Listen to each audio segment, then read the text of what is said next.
Welcome back and welcome to video 59. Today we'll be continuing on through the alimentary canal away from the stomach, and we're going to move to the small intestine. While we're in the small intestine, we're also going to take a look at many of the accessory organs of the digestive system, because many of them are going to play a role in creating something or helping digestion and absorption take place within the small intestine. The small intestine is roughly 10 feet long and is the next part of the alimentary canal after the stomach. The reason we call it the small intestine is because it's only about 1 inch in diameter, while the large intestine is 3 inches. So even though the small intestine is longer, it is much, much thinner. The small intestine has 3 sections, and so from beginning to end they are the duodenum, the jejunum, and the ileum. Within the small intestine, it's going to look very, very smooth, but actually is very, very bumpy if you were to run your hand across it, because it has lots and lots of circular folds, villi, and microvilli. So if you want to pause the video and think about why it might be good for there to be folds and villi and microvilli, or these little finger-like projections within the small intestine, you can pause it here, but we're going to continue on with the video. Here you can see the villi, and then on the villi are microvilli, these little finger-like projections poking into or towards the inside, the lumen of the small intestine. And you can see here why we call them the villi and microvilli here is because the microvilli are going to be little finger-like projections on the finger-like projections. Okay. So circular folds are deep ridges within the mucosa and the submucosa that are going to cause chyme that is traveling through the small intestine to actually travel in a spiral path instead of a straight path. And what that does is it increases the time that chyme spends in the small intestine. It doesn't just run through very, very quickly. It actually is going to have to slowly spiral through the small intestine. That's going to provide more time for villi to be able to absorb nutrients from the chyme. Villi are very small hair-like structures that have a capillary bed and a lacteal. Their job is going to be to absorb nutrients out of the chyme. Capillary beds are going to be responsible for absorbing sugars and amino acids and then putting them directly into the bloodstream, since it is a capillary bed, while lacteals are going to be responsible for absorbing lipids, fats, fatty acids, monoglycerides, things like that, and moving them into the lymphatic system where they can eventually be put into the bloodstream. Microvilli are little finger-like projections found on the villi that are going to form a sort of mass of bristles that we call a brush border.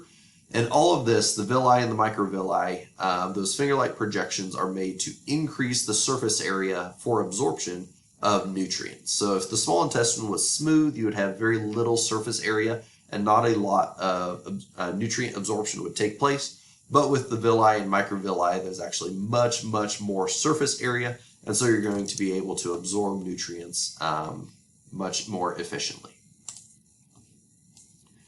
Here again, you can see villi and microvilli. So you can see the circular folds here, and then the villi found within the circular folds, and then they zoom in on a villus here. You can take a look at the villus with the lacteal and the capillary bed surrounding that lacteal. And then if they were to zoom in on this villus here, you would see the microvilli forming that brush border. Sort of looks just like bristles. Peristalsis is going to be responsible for moving chyme from the beginning to the end, from that duodenum all the way to the ileum.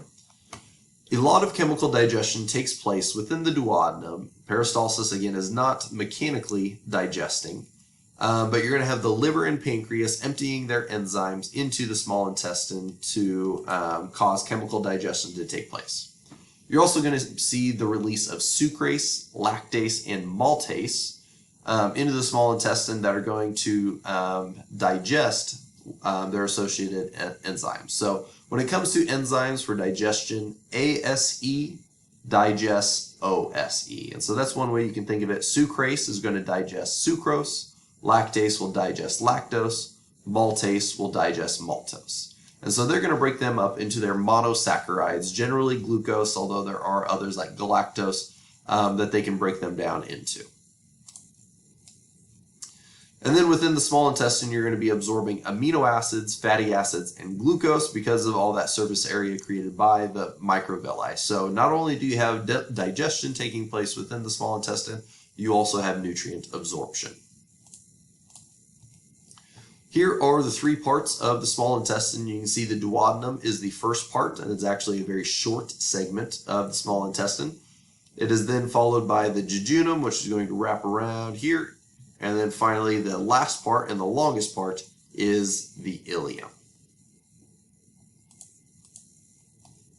Some accessory organs here, the mesentery and the greater omentum. The mesentery is going to anchor the small intestine to your lumbar vertebrae, so on the posterior wall of the abdominal cavity. And then the greater omentum will form a fatty covering on the anterior side of your digestive organs.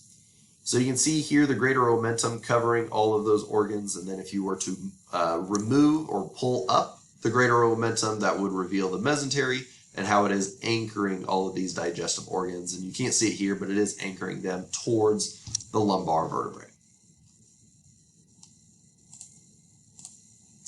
The liver and gallbladder, the liver is going to fill the entire upper right quadrant of the abdomen and actually does have a lobe that will stretch over to the left side near the stomach.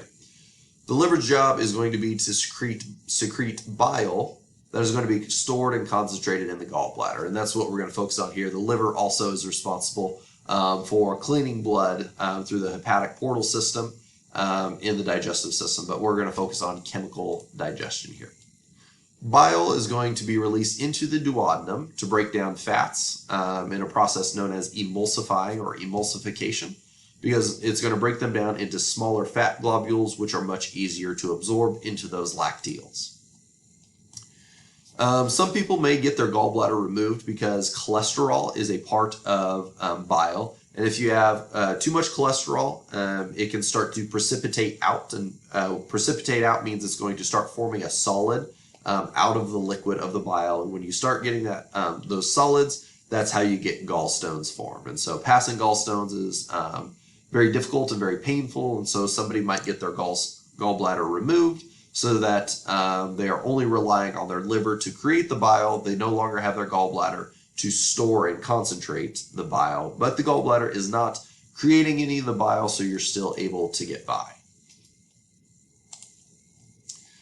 Anytime you have too much bile in your system, you get a condition known as jaundice. So too much bile is released and absorbed into the body tissues, and it leads to a very yellow skin discoloration.